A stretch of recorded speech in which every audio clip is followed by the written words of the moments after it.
শত শত কোয়েল পাখি বিক্রেতাও আজ কোয়েল কিনতে গিয়ে প্রতারিত হলো।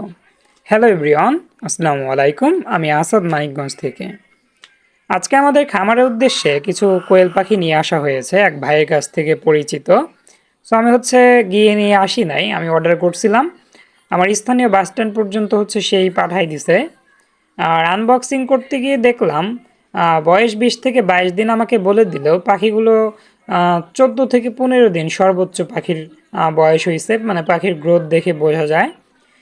যদিও বা ক্যামেরায় কিন্তু অনেকটাই বড় দেখাচ্ছে, যেহেতু কাছ থেকে ভিডিওটা মিক করা। সামনাসামনি দেখলে 15 দিন সর্বোচ্চ পাখির বয়স।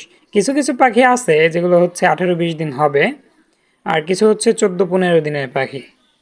যাক, আমাদের থেকে কিন্তু সবগুলো পাখির দাম একই নিয়েছে, এবং কি 20-22 দিনের পাখির দামটাই নিয়েছে। খুবই কাছের কিন্তু পরিচিত ভাই বিরাদার, এজন্য মূলত আপনারা অনেকে আমাদের কিন্তু কল করে বলেন, ভাই আপনার কাছে না থাকলে আপনি কারো কাছ থেকে ম্যানেজ করে দেন বা কারো কাছ থেকে এনে দেন। আমি কিন্তু এই জন্যই কাউকে পাখি এনে দেই না কারো কাছ থেকে, কেননা এই পাখিগুলো যেমন আমি 22 দিনের পাখি হিসেব অনুযায়ী এনেছি, আপনাকে দিতে গেলে তখন আমাকে বলতে হতো 15 দিন বয়স। মানে 22 দিনের পাখি কিনে এনে 22 দিনের দাম দিয়ে কিনে এনে 15 দিনের দাম আপনার কাছ থেকে নিতে হতো, বা 15 দিন পাখির বয়স বলে আপনাকে দিতে হতো। এ কারণে মূলত আমি কিন্তু কারো কাছ থেকে এনে দেই না। আর এবছর আমাদের কোয়েল প্রজেক্টটি একটু ছোট হবে, যেহেতু আমাদের চীনা হাঁসের প্রজেক্ট কোয়েলের পাশাপাশি, এবং জমিতে লাউ চাষ করব। সো সব কিছুই কিন্তু আমাকে একাই মেনটেন করতে হবে, ছাগলের খামার শুরু করব।